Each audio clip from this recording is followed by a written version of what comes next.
Assalamu alayka ya Sayyidi ya Rasulullah. Ada request saya mensyarah daripada Mahalul Qiyam. Mau denger gak? Selama ini antum kalau ada orang muallim datang, ustadz datang, habib datang baca ya Nabi salam alaik gitu ya, Tala'al badru alaina dan segala macamnya, atau asyraqal badru alaina gitu ya. Hafal enggak? Ya, dulu kita waktu kecil, saya masih ingat kita baca kalau ada mursyid datang. Jadi biasanya kalau mursyid saya datang kita baca ya Nabi salamu alaik, ya Rasul salamu alaik gitu ya. Apal nggak tuh? Ya aneh juga udah lupa nih. Kenapa kita membaca ini? Ya Nabi salam alaik, wahai Nabi salam atas engkau. Itu maksudnya adalah kita malu kepada Rasulullah. Beliau lewat pohon, kata orang dulu puhun ya, pohon, bebatuan, semuanya ketika Nabi lewat mengatakan ya Nabi salam alaik. Udah berapa kali khatam? Jadi nama Rasul banyak, salah satunya apa? Al-Badar. Sahabat-sahabat itu dan para nabi itu disebut budur, rembulan-rembulan kecil, bintang-bintang kecil.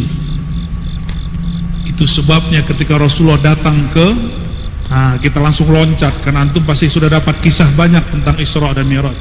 Ketika Nabi masuk ke Al-Masjid Al-Aqsa, masjid yang jauh daripada Madinah dan Makkah, ketika beliau masuk, semua para nabi hormat kepada beliau.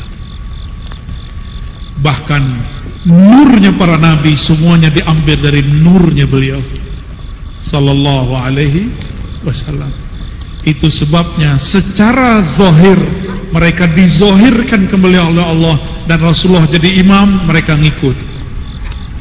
Inilah sejarah orang hidup mengimami orang yang sudah wafat. Hukumnya apa? Sah nggak tuh? Ada yang mau bilang nggak sah?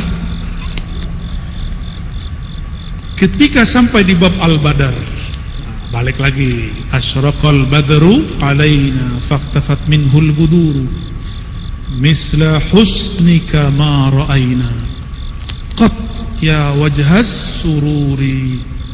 Misla husnik, seperti seindah wajahmu, ma ra'aina qat, kami tidak pernah memandang. Maksudnya gimana? Kami tidak pernah memandang wajah seindah wajahmu, ya wajhas sururi, wahai wajah yang menyimpan kebahagiaan yang tak terbatas.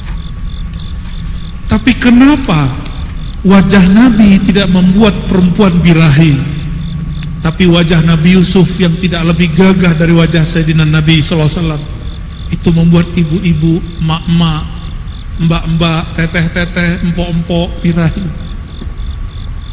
Kenapa? Kenapa yo?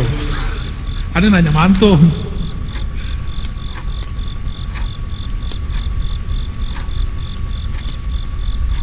Nabiullah Yusuf dizahirkan jamalnya, Nabi Muhammad SAW disirkan jamalnya. Gitu. Seandainya jamalnya Nabi dibuka, itu bukan hanya motong-motong tangan. Antum melihat Nabi gak berdiri, lupa napas berhari-hari. Pernah gak jatuh cinta dengan seseorang, kepikiran berhari-hari? Pernah gak jatuh cinta seseorang lalu air mata mengalir? Cowok aja bisa nangis loh. Ente pernah nangis gak rindu orang? Pernah tuh. Nah nangis? Tuh, cowok bisa nangis. Apakah itu pertanda? Apalagi ibu-ibu ya, ibu-ibu kalau lagi kangen seseorang bisa nangis, itu wajar. Tapi kaki kejepit nangis juga nggak? Allahumma sholli ala sayyidina. Allah sirkan jamalnya.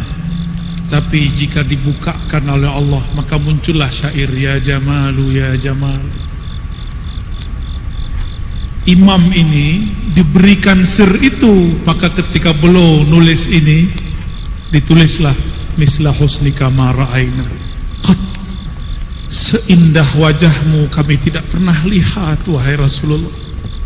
Ya wajah sururi, wahai yang pemilik wajah yang sangat surur, membahagiakan. Jadi memandang wajah Nabi dari jauh membuat kita sedang dari dekat menambah cinta. Allahumma sholli ala sayyidina. Terusin dulu deh, dikit lagi ya.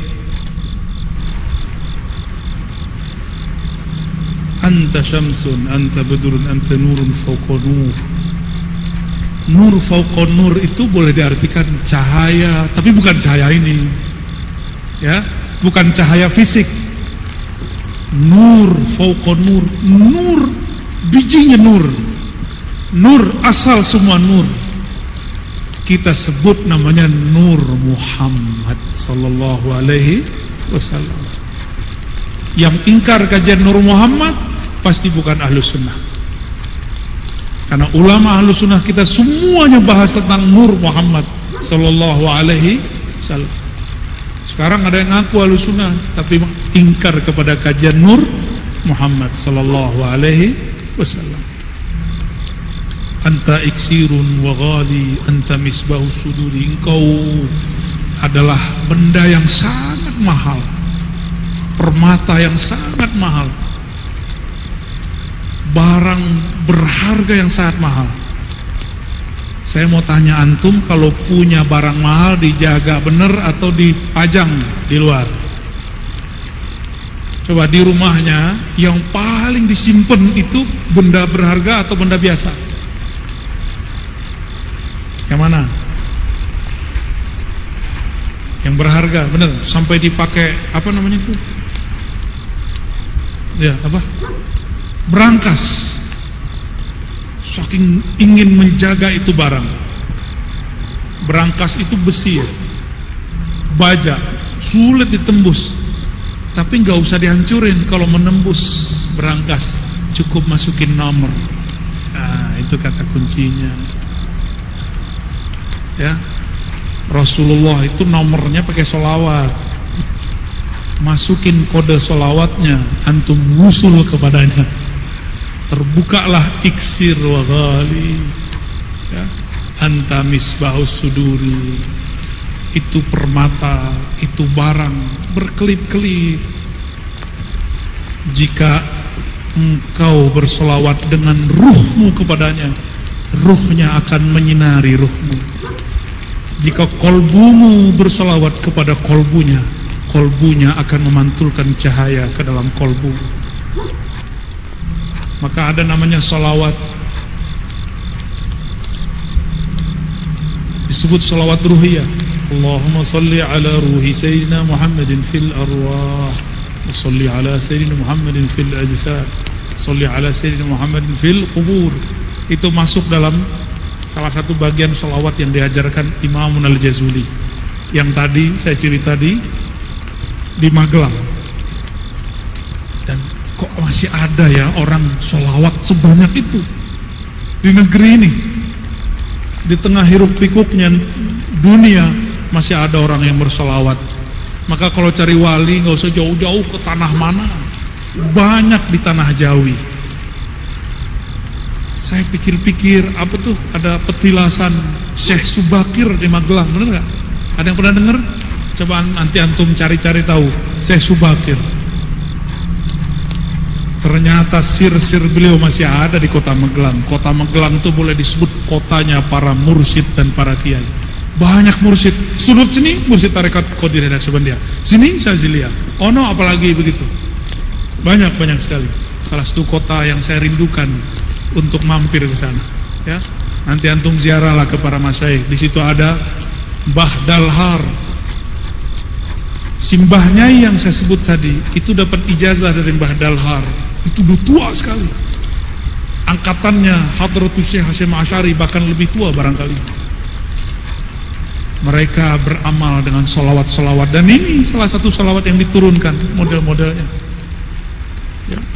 Jadi Islamnya kita ini sangat tua dan sangat orisinal. Ya, alhamdulillahirabbil alamin.